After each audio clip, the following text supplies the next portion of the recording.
कुछ मूवीज़ ऐसे होते हैं जो हमारे दिल और रूह को छू जाते हैं। आज हम एक ऐसी ही मूवी के बारे में बात करने वाले हैं। Hello guys, welcome to my channel. आज हम श्याम सिंह रॉय मूवी के बारे में बात करने वाले हैं। इस मूवी का IMDb रेटिंग है 7.7 आउट ऑफ 10 और 95% गूगल यूजर्स ने इसे लाइक किया है। ये मूवी पुनर्जन्म के कॉन्सेप्ट पे बेस है। इसमें पुनर्जन्म की कहानी और उस पुनर्जन्म में एक बेहतरीन लव स्टोरी को दिखाया गया है। ये मूवी एक रिवोल्यूशन बेस्ड मूवी है। मूवी का क्लाइमैक्स इतनी बेहतरीन तरीके से दिखाया गया है कि आपकी आंखें नम हो जाएगी। ये मूवी का एक बेहतरीन मूवी है।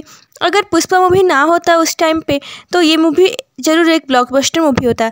इसमें नानी, साई पल्लवी और कीर्ति सेठी जैसी बेहतरीन एक्ट्रेस और एक्ट्रेस ने काम किया है। तो चलिए शुरू करते हैं इस मूवी को। मूवी की शुरुआत में हमें लीड कैरेक्टर बासु को दिखाया जाता है, जो कि नानी निभा रहे हैं रोल। और इस फिल्म में उन्हें अपकमिंग डायरेक्टर और राइटर के रूप में दिखाया गया है। अभी तक उन्हें कोई भी फिल्म डायरेक्ट करने का मौका नहीं मिला है। अब वो डिफरेंट टाइप ऑफ गर्ल्स के ऑडिशन ले रहे हैं। अपनी नज़र एक लड़की जिसका नाम कीर्ति है उस पर पड़ती है। उसकी बॉडी लैंग्वेज और टॉकिंग स्टाइल को देखकर वो उसे अपने फिल्म में मेन रोल देने का सोचता है। वो उसे इस बारे में पूछता है, पर कीर्ति किसी भी फिल्म में काम करने के लिए मना कर देती है, क्योंकि वो एक साइकोलॉजी स्टूडेंट है। उसे मूवी वगैरह में कोई इंटरेस्ट नहीं है। फिर भी बासु अपने दोस्तों के साथ कीर्ति के घर तक उसे फॉलो करते हुए पहुँच जाता है। उससे घर पर पहुंच के उसे कन्विंस करने की कोशिश करता है और कहता है कि उसका सपना है कि वो एक डायरेक्टर बने और उससे उसका इतना बजट नहीं है कि वो एक प्रोफेशनल एक्ट्रेस को हायर कर सके, इसलिए उसे उसकी मदद चाहिए। इसलिए वो कीर्ति को रिक्वेस्ट करता है। काफ़ी मिनटों के बाद जब कीर्ति नहीं मानती तो बासु उसे सिगरेट पीने का पिक्चर दिखा के ब्लैकमेलिंग करने लगता है, पर आखिरी में कीर्ति मजबूर होकर भी मान ही जाती है। अब शुरुआत हो जाती है शूटिंग का। कीर्ति और बासु शूटिंग करने लगते हैं, पर एक दिन कुछ लड़के, छिछोरे लड़के आके कीर्ति को परेशान करने लगते हैं। तब वहाँ पर बासु आता है और उन्हें मारने लगता है, पर अचानक से एक लड़का आकर बासु को सर के पीछे से बाहर कर देता है ट्राइपॉड से। तब वहाँ पर सर के अब बासु के सर से खून निकलने लगता है, उसके कान से भी खून निकलने लगता है और उसका बिहेवियर धीरे धीरे चेंज होने लगता है और उसको कुछ विजन्स आते हैं। अब बासु वहाँ पे लड़कों को बहुत अच्छी तरीके से ढूंढने लगता है। अब ऐसे ही कुछ दिन फिर बीत जाते हैं। बासु सुबह कीर्ति के घर आता है और फिल्म की शूटिंग शुरू होती है।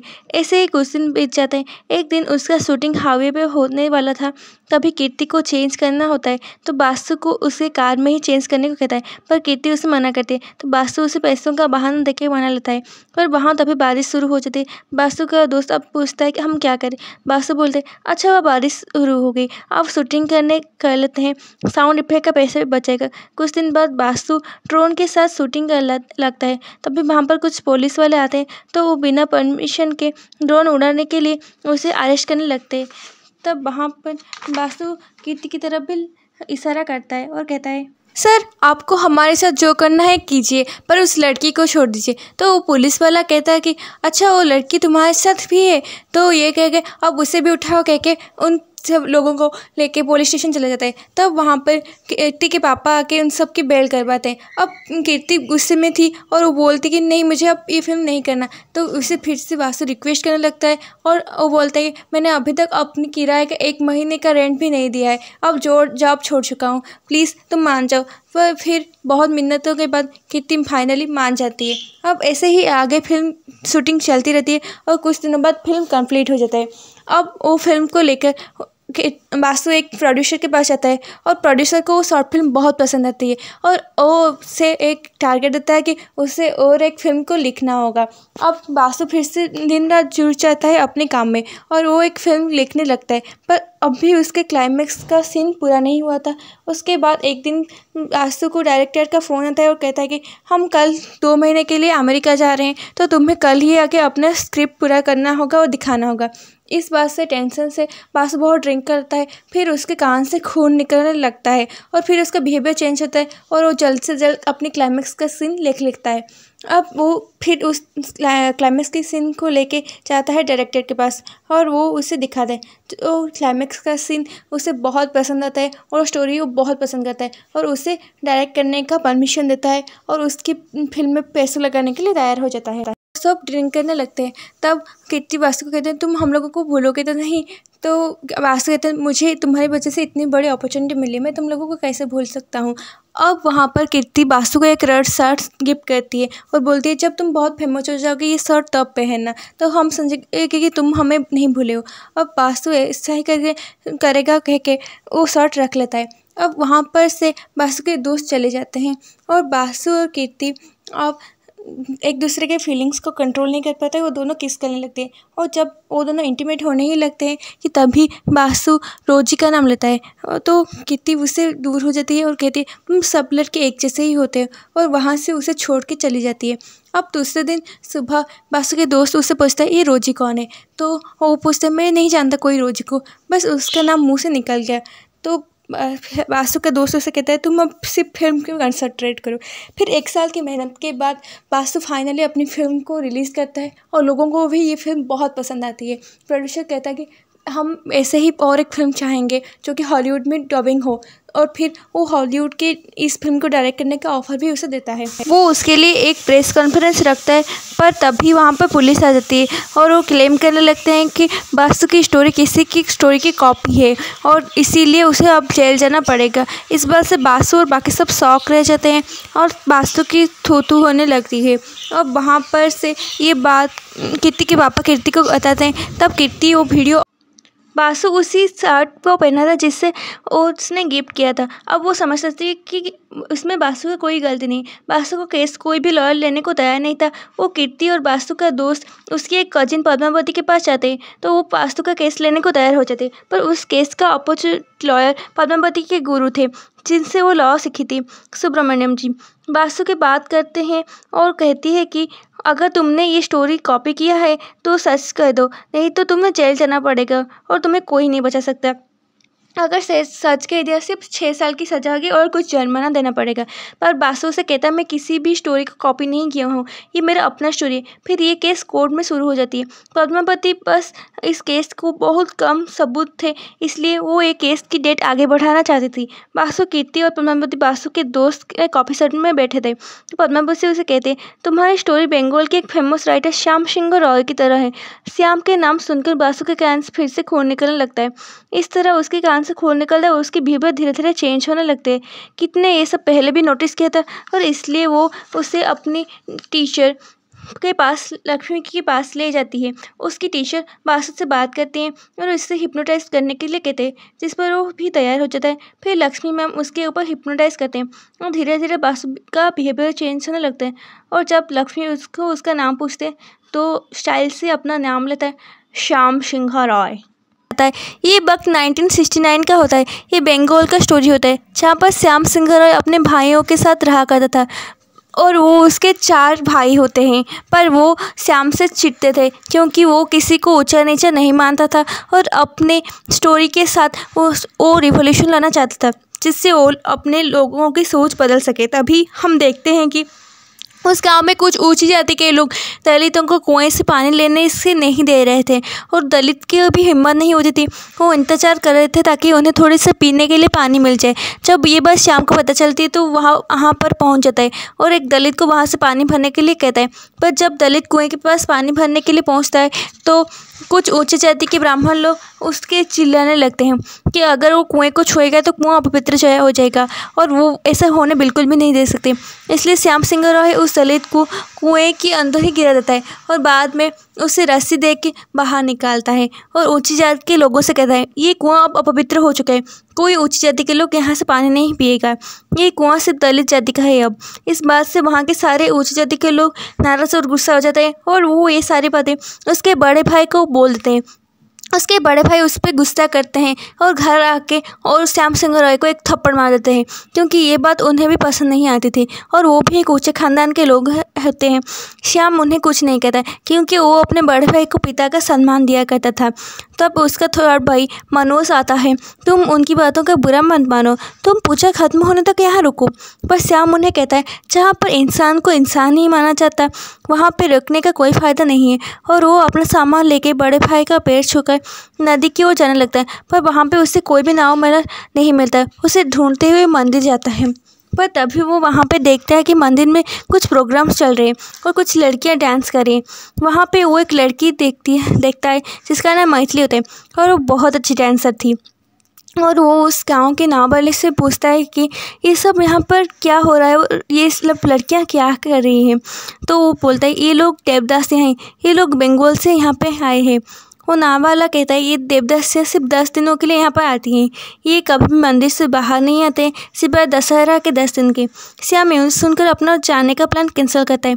अगले दिन वो रोज़ मंदिर आना शुरू करता है। एक दिन वो मौका पाके मैथिली से बात करता है। वो उसे उसकी टूटी हुई घुंघरू कलेक्ट करने में मदद करता है। वो उससे पूछता है तुम मेरे साथ बाहर चलोगी, ये दुनिया को देखना चाहोगी। इस बात पर मैथिली उसे कुछ नहीं कहती और वहाँ से मंदिर चली जाती है। ये बात वो रात में अपने दोस्त से कहती है। मैथिली अब बहुत हिम्मत करके वहाँ से बाहर निकलती है। अब वो मंदिर से बाहर जाते हैं और अब मैथिली और श्याम मिल के बाहर जाते और बहुत सारे जगह घूमते हैं। वहाँ पर वो मैथिली का नाम रोज ही बदलता है श्याम, क्योंकि मैथिली को ये नाम मंदिर में दिया गया था और उसके माता पिता के कोई पता नहीं था।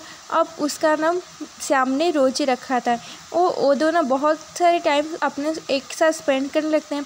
मैथिली अब श्याम के लिए डांस भी करती है। तो श्याम मुझसे पूछता है कि क्या तुम मेरे साथ बंगाल चलोगी यहाँ से बाहर। तो वो बोलते हैं मैं तो एक देवदासी हूँ, मेरा भाग्य ही है मंदिर के अंदर रहना। तो वो बोलता है कि भाग्य जैसा कुछ नहीं होता, कमज़ोर लोग ये बात कहते हैं। अगर तुम भी स्ट्रांग बनोगी तो तुम भी भाग्य पर यकीन नहीं करोगी। वो बोलता है कि कल मैं तुम्हारे मंदिर के बाहर इंतज़ार करूँगा और तुम अगर नहीं आई तो मैं आज से नहीं मिलूँगा। फिर वो उसे मंदिर में छोड़ देता है, क्योंकि अब तक सुबह का वक्त हो गया था। श्याम फिर उस मंदिर के बाहर इंतज़ार करता है पर मैथिली नहीं आती। अब उसे कुछ शक होने लगता है। अब वो मंदिर के अंदर जाता है, देखता है रोज मैथिली के दोस्त उससे कहती है कि फ्लैशबैक। मैथिली अपने दोस्त को श्याम के बारे में कहती है और वो वहाँ से जाने के लिए तैयार ही थी, पर तब वहाँ पर महंत आता है। फिर सब एक लाइन में खड़े हो जाते हैं। आज महंत आए थे इसीलिए वो एक छोटी सी लड़की को सिलेक्ट करता है जो कि सिर्फ 14-15 साल की ही होगी। वो लड़की ना जाने के लिए रोती है पर उससे ज़बरदस्ती वहाँ से ले लिया जाता है। पर तभी मैथिली हिम्मत करके उस लड़की का हाथ पकड़ लेती है और कहती है हम देवदासी हैं, इसका मतलब हम भगवान की स्त्रियाँ हैं। आज पूर्णिमा की रात है और हमें कोई और पुरुष छू भी नहीं सकता। ये सुनकर महंत को बहुत गुस्सा आता है और वो मैथिली को बेल्ट से मारता है और उसको बहुत थप्पड़ मारता है। फिर उसके ऊपर सबके सामने ही टॉयलेट करके चला जाता है। जब ये बात श्याम को पता चलती है तो उसका गुस्सा खुद आपे से बाहर हो जाता है और वो अपना बाइक लेकर वहाँ से पूजा की जगह पर चला जाता है। वो अपने बाइक के साथ ही मंदिर के अंदर घुस जाता है। महंत के लोग उसे रोकने की कोशिश करते हैं पर सब बेकार था। आज वो किसी को नहीं सुनने वाला था। वो नहीं रुकता और सबको मारने लगता है। महंत को भी वो बहुत मारते हैं और उसकी प्राइवेट पार्ट को एक खंडे से काट लेता है जो कि माँ काली का था। फिर उसे जलती हुई कोयले में डाल देते हैं और कहते हैं औरत किसी का गुलाम नहीं होती, भगवान का भी नहीं। बाद में वो अब ये सब ख़त्म करके रोजी के साथ बंगाल चला जाता है। वहाँ पर वो एक बूढ़े आदमी से जॉब मांगते हैं तो बूढ़ा आदमी उसे कहता है मैं तुम्हें जॉब दे सकता हूँ पर पैसे नहीं दे सकता, मैं सिर्फ तुम्हें खाना और घर दे सकता हूँ। श्याम और रोजी दोनों खुशी खुशी अपने जीवन बिताने लगते हैं। दोनों शादी कर लेते हैं पर बहुत दिनों के बाद भी उनको बच्चा नहीं होता है, इसलिए वो डॉक्टर के पास जाते हैं। तो डॉक्टर उन्हें बताती है कि रोजी कभी माँ नहीं बन सकती।